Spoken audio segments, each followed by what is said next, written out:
bienvenue sur la chaîne de la Fédération nationale de streetlifting. Aujourd'hui, comme prévu, on va vous parler de la traction en compétition de streetlifting. En compétition de streetlifting, la traction lestée est le troisième mouvement sur lequel les athlètes vont être jugés. Donc aujourd'hui, avec Matt, on va vous montrer les 8 critères à remplir pour que votre traction soit acceptée.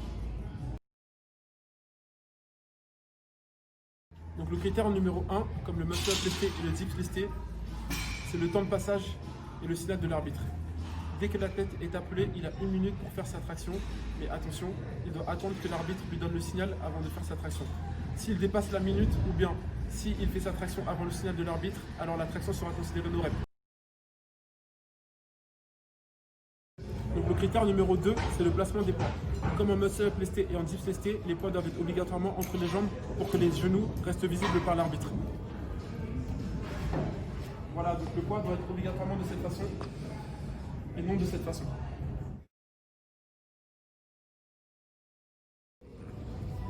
Donc le critère numéro 3 est la prise de la barre. Donc seules sont autorisées la prise pronation et la prise supination. La prise inversée est interdite. Donc voilà la prise pronation.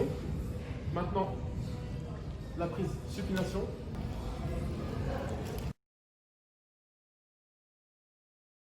Donc le critère numéro 4 va être l'obligation d'avoir en position de départ les coudes en extension complète et les scapulas en position dead hang. Si l'athlète commence avec les coudes en position fléchie et les scapulas engagés, ce sera incorrect.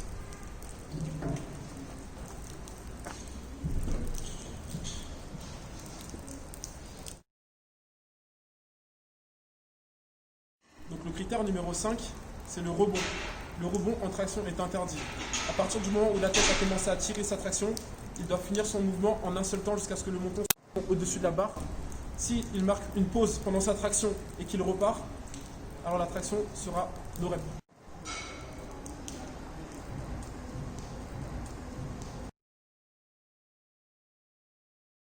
Donc le critère numéro 6 concerne la flexion de genou. Comme en muscle-up lesté, la traction doit se faire uniquement avec la force des bras et la flexion de genou sera synonyme de keeping et donc est interdite.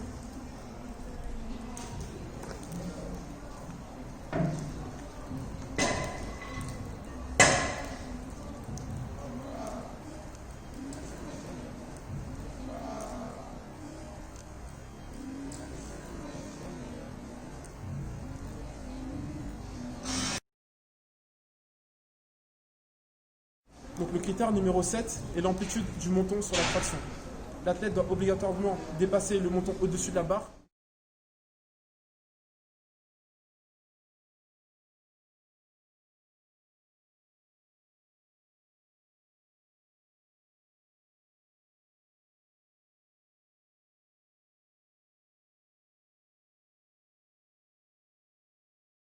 Enfin, le 8e et dernier critère est le signal de l'arbitre.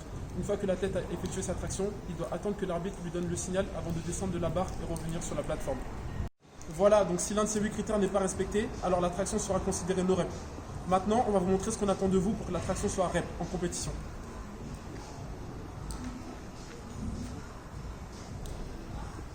Go! Go!